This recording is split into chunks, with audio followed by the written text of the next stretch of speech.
आणि त्या मिळणाऱ्या MSP मध्ये देखील या ठिकाणी वाढ त्या ठिकाणी झालेली नाही।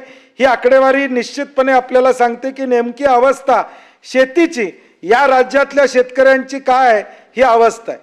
त्याचबरोबर एका बाजूला शेतकरी अडचणीत आहे आणि दुसऱ्या बाजूला मात्र शक्तीपीठ सारखा एक महामार्ग जो गरज नाही आहे, ज्याची गरज नाही, नागपूर रत्नागिरी हा महामार्ग अवेलेबल असताना एक नवा शक्तीपीठ महामार्ग 86,000 कोटीचा महामार्ग आज 1,05,000 कोटीवर या ठिकाणी पोहोचलेला। काम सुरू व्हायचं सभापती महोदय, त्याच्या आधीच हा महामार्ग 1,05,000 कोटीवर या ठिकाणी पोहोचलेला आहे, ज्याच्यामुळं उद्याच्या भविष्यकाळात शेतकरी देशोधडीला तर लागणारच आहे, परंतु कोल्हापूर सांगली या सगळ्या जिल्ह्यांना पुराचा फटका प्रचंड प्रमाणात या ठिकाणी बसणार आहे।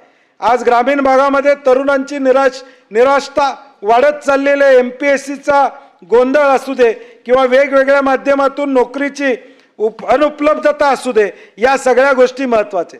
सभापती महोदय, मी मगाशी ज्यावेळी उद्योगाचा उल्लेख केला त्यावेळी या राज्यामध्ये सगळ्यात महत्त्वाचा विषय कुठला असेल तर वीज दरवाढ।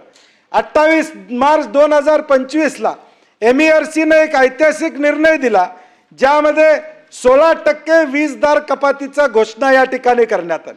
16% वीज दर वाढ या ठिकाणी कमी करण्यात आली, परंतु दुर्दैवानं 3 एप्रिलला महावितरणने त्या ठिकाणी पुनर्विचार याचिका त्या ठिकाणी दाखल केली।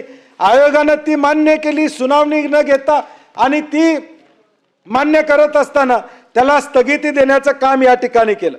आणि 30 एप्रिलला पुन्हा एकदा महावितरणनं नवीन दरवाढ प्रस्ताव या ठिकाणी दिला। 25 जूनला नवीन निकाल लागला।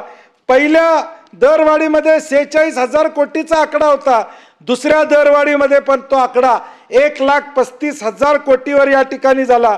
पहिली सुनावणी या ठिकाणी पार पडली।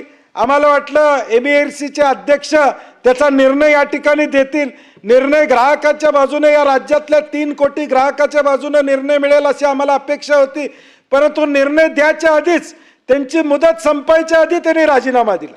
आम्हाला कळालं नाही सभापती महोदय, ज्या MERCचे चेअरमन 20 दिवस आधी राजीनामा का देतात, दुसरे चेअरमन त्या ठिकाणी आले, त्यांनी सुनावणी घेतली। आता 3 फेब्रुवारी ते 10 फेब्रुवारी महाराष्ट्रातल्या विदर्भ, मराठवाडा, पश्चिम महाराष्ट्रामध्ये सुनावण्या झाल्या, परंतु त्याचा निकाल अजून या ठिकाणी लागलेला नाही। आम्ही अपेक्षित आहोत की मुख्यमंत्री महोदयांनी यामध्ये लक्ष घालावं, ही वीज दरवाढ या ठिकाणी थांबवावी अशी आमची अपेक्षा या निमित्ताने या ठिकाणी असणार। आणि ही वीज दरवाढ 1,35,000 कोटीची ज्यावेळी MERCकडे MSEDCL मागतं, त्यावेळी 44,000 कोटी रुपये हे परत बजेटमध्ये या ठिकाणी कशासाठी आहेत हाही प्रश्न आहे। स्मार्ट मीटरचा विषय त्याच पद्धतीचा आहे की आज स्मार्ट मीटर बसवल्यानंतर अनेक ठिकाणी वीज दरवाढीच्या तक्रारी आलेल्या आहेत। विलिंग चार्जेस सभापती महोदय, या संदर्भात 2016 पासून विलिंग चार्जेस घेण्यात सुरुवात या ठिकाणी झाली। कुणाच्या काळात झाली तो विषय या ठिकाणी महत्त्वाचा नाही आहे, कारण की प्रवीणजी नंतर म्हणणार 2016ला कोण होतं, काय होतं किंवा त्याच्या आधी होतं का, हा विषय महत्त्वाचा नाही, परंतु तुमचे मित्र असून असं बोलतात बाबा। मुळात MERCला अशी परवानगी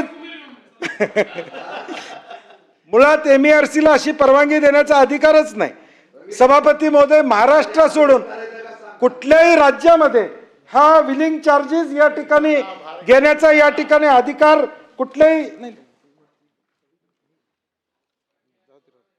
विलिंग चार्ज या ठिकाणी घेण्याचा कुठेही अधिकार या ठिकाणी नाही आहे। आपण हिशोब या विलिंग चार्जेसचा या ठिकाणी केला तर दर दिवशी साधारण 30 ते 35 कोटी रुपये म्हणजे वर्षाला 7,000 कोटी रुपये या ठिकाणी मिळतात।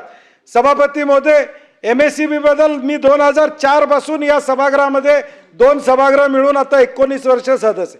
पूर्वी MSEB होती, निदान मोर्चा काढता येत होता, निदान त्या अधिकाऱ्यांना धारेवर धरता येत होतं। मुख्यमंत्री महोदय, आपण कायदा केला, MERC केली, आता मोर्चा सुद्धा काढता येत नाही। मोर्चा काढला की म्हणतात MERCकडे जावा। माझी मुख्यमंत्री महोदयांना विनंती आहे, राज्याचा विकासाचा अजेंडा जर खऱ्या अर्थाने राबवायचा असेल तर गृह खातं राहू दे, नगर विकास राहू दे, गृहनिर्माण राहू दे, कुठल्याही खात्यात लक्ष देऊ नका, MSCBकडे लक्ष द्या. वीज दरवाढ जर आम्ही कमी करू शकलो या राज्याचा, जी 5 ट्रिलियनची भाषा आम्ही या ठिकाणी करतोय ती आम्हाला साध्य करायची असेल तर वीज दरवाढ आम्हाला कमी केल्याशिवाय हे या ठिकाणी साध्य या ठिकाणी होणार